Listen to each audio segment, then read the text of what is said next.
I'm not Mitch Connor, and this is for educational purposes of the Army of Islam. This right here is um, image from the Army of Islam executing 18 ISIS soldiers from released on July 1st, 2015. And this is the Army of Islam's statement here at the start of the video, commenting on the recent rumors circulated by some mass media and the videotape broadcast by the Maverick Islamic State, or ISIS, on our prisoners at Daqwa Hill. The Army of Islam states the following.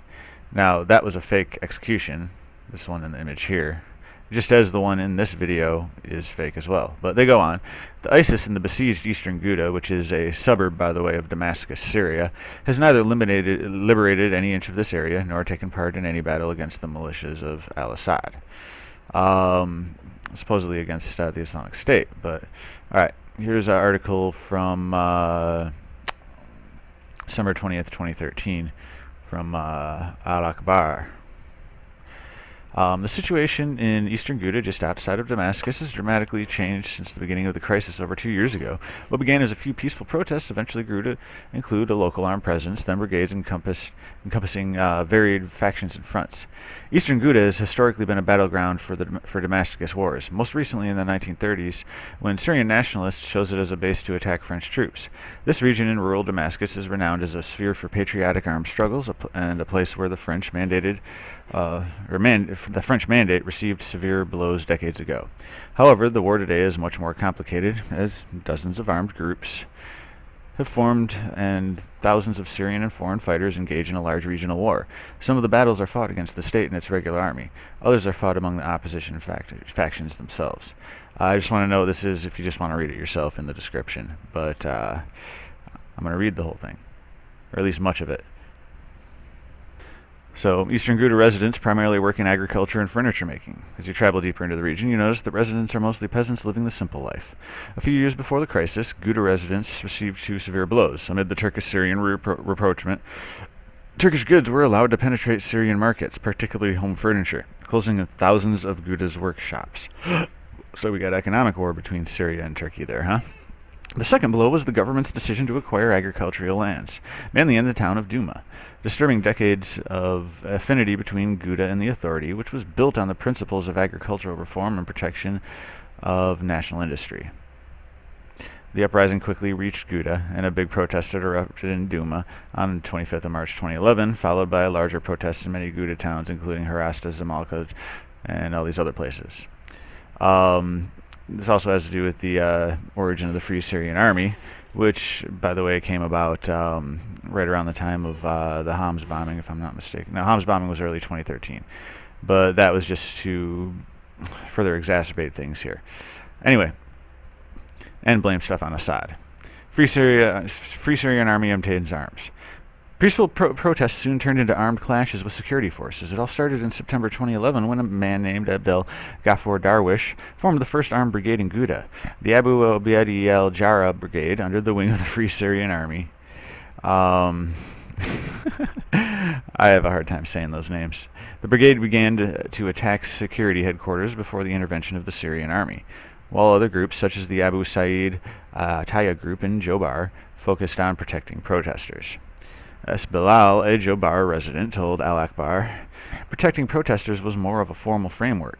In Jobar, for example, protests were used as bait to draw in Shabiya, regime thugs, so that protesters' protection committees could hunt them down.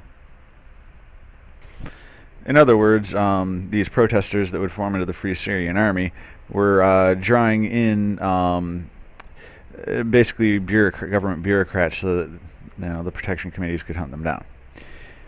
He mentioned an incident at Jobar's big mosque where people pretended to attend the funeral services of a fallen martyr. As usual, a bus with security men on board arrived to keep the funeral from turning into a protest. They were ambushed by protesters' protection committee. A number of police officers were killed and many others injured. It was later revealed that the coffin was actually empty. Now keep this in mind for later in the article, okay, because we're going to see a tie between the FSA and the Army of Islam, and what the Army of Islam likely actually is. Anyway, The Syrian army got involved and bloody clashes erupted, as Bilal said. The FSA received severe blows, and the disparity in size, organization, and experience between both parties became evident. FSA men looked almost amateur compared with the regular army. They were mostly civilians, former protesters only good at throwing rocks and Molotov cocktails. Keep that in mind, too. Civilians and former protesters that were only good at throwing rocks and Molotov cocktails. They weren't an armed group. So, being that they weren't an armed group, this called for the establishment of military and local councils focusing on obtaining financial support and encouraging defections from the army. Wait till you see how they got that financial support. Indeed, these actions were fruitful and the FSA started advancing in rural Damascus. Hassam Salama, a civil protester, said, "The revolution lost most of its pioneer protesters, the original freedom advocates." First, a number of Ghouta locals who were killed in the protests, including our organizers and leaders. We needed backup, and that is when the opportunists came in, following the money. So people came from the outside, following the money. Following the money, they mean like finding the money to fund this stuff? Finally, the Islamists came along, so another outside group. And since day one, they have pushed towards an armed conflict as a pretext. Foreign military intervention, Salama explained. He believes that Ghouta residents were marginalized and replaced by foreigners or Syrian adherents to the Islamist ideology. So the people from the outside discredited the people starting these protests. Yeah, they were throwing rocks, Molotov cocktails, but anyway.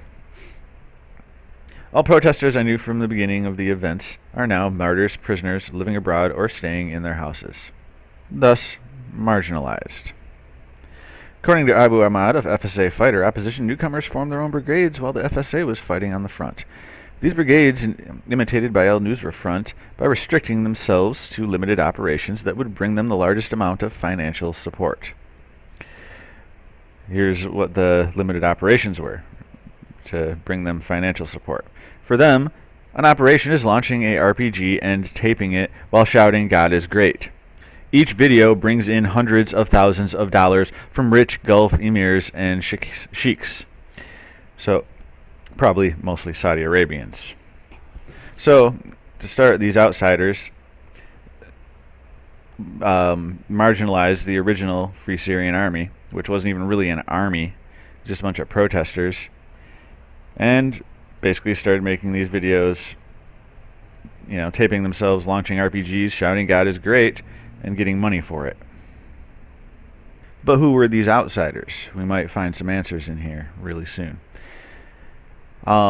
He revealed that a commander in the Fatah al-Sham brigade in Harasta, Abu Mahanad, used to attack army posts without making advances. When the FSA offered to support him, the marginalized, not FSA anymore really, offered to support him, he refused and threatened to kill anyone who approached his territory. It was later revealed that the man intentionally stalled because it brought him and his group more support. With that support, Ghouta entered the era of brigades, led by the Army of Islam. The list of brigades that dominated Ghouta is seemingly endless. In eastern Ghouta, there is the Islam Brigade, later known as the Army of Islam. It's almost redundant. Jobar is dominated by Harun al-Rashid Battalion, affiliated with Al-Habib al-Mustafa Brigade, and the Sham al-Rasul Brigade. Harasta has the capital's armors, Fatah al-Sham, al-Khor, and Duma Martyrs Brigades. The Islamic State of Iraq and Syria has a limited presence in rural Damascus. Though ISIS never publicly announced a presence in eastern Ghouta, though many incidents may be traced back to the faction, including the death of one of its leaders, Abu Salman al-Ansari, in eastern Ghouta, and the death of 10 Saudis belonging to ISIS. Now remember, this is from December 2013. So ISIS has been around a little bit longer than people realize. I think I found things as far back as like 2012, but anyway, Duma's Army of Islam is the most prominent military formation in eastern Ghouta. Although its leader, Zahran al-Ush, claims that 90% of its arms came from profits earned by vanquishing regular army troops, informed sources revealed that the Army of Islam has close ties with Saudi Arabia, who is a big U.S. ally, by the way. They're buddies with the Sauds are buddies with the Bushes, just like the Bin Ladens are. They were business partners in the Carlyle Group. Alouche, 43, is the son of Salafi preacher Abdullah Alouche. He studied Sharia in Saudi Arabia and visited the country as recently as last Eid al-Adha. I don't know what that means. Excuse me. Observers say that the Army of Islam plays a vital role in eastern Ghouta, controlling all financial channels which give its military and media advantages. Assad, an FSA fighter from Asili, told Al Akbar, "Our support from the military council has stopped, so we asked the Army of Islam for assistance. They took 3 weeks to reply. Finally, they asked us to attribute all our operations to the Army of Islam in Asali. We approved, and we got the support." The Army of Islam also plays a crucial intelligence and logistic role. Familiar sources confirm that through its huge information database, it can control all operations in eastern Ghouta. It has critical information about the armed opposition structure and has conducted detailed studies about its members, on top of its information about the state security bodies and the regular army, said a source. Yeah, unnamed source, but this isn't exactly Western media. These capabilities may prove that the Army of Islam is backed by regional intelligence agencies. Observers also estimate that the Army of Islam is more of an operations center for the armed opposition rather than a simple military force on the ground. Let's repeat. Observers also estimate that the Army of Islam is more of an operations center for the armed opposition rather than a simple military force on the ground. Today, eastern Ghouta has turned into a stronghold of the Army of Islam. However, the army has yet to lift the siege imposed by the Syrian army on Ghouta. It has recently fought vicious battles alongside al-Nusra Front, which is tied to al-Qaeda and ISIS, by the way, on a side note, and Arar al-Sham, and took over several towns only to have the army counterattack.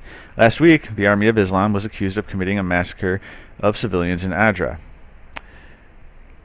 The current battles in Ghouta will determine the fate of the Army of Islam, and Ghouta will soon confront two choices. Either the Syrian army turns it into a fence line for Damascus, or Zahran Alouche and his men will turn it into a base for their operations targeting Damascus. But let's go over this again. This paragraph right here. Dang it. These capabilities may prove that the Army of Islam is backed by regional intelligence agencies, which likely are tied to the United States. Now, if you've seen ISIS in Imagination Land Part 5, where I go over this video of the Army of Islam executing 18 ISIS soldiers and prove that it is a fake, no different than the ISIS execution videos. Okay. It's an operations center, okay? Or it's an estimate, they say. But if they're doing it too, well, I mean, it's intelligence agencies, okay? They're acting like intelligence agencies. You know, they got detailed studies of its members, top information about the state security bodies, and the regular army, okay? They're acting like an intelligence agency. Not to mention a production company. So, go and watch ISIS in Imagination Land Part 5. The ISIS bunch.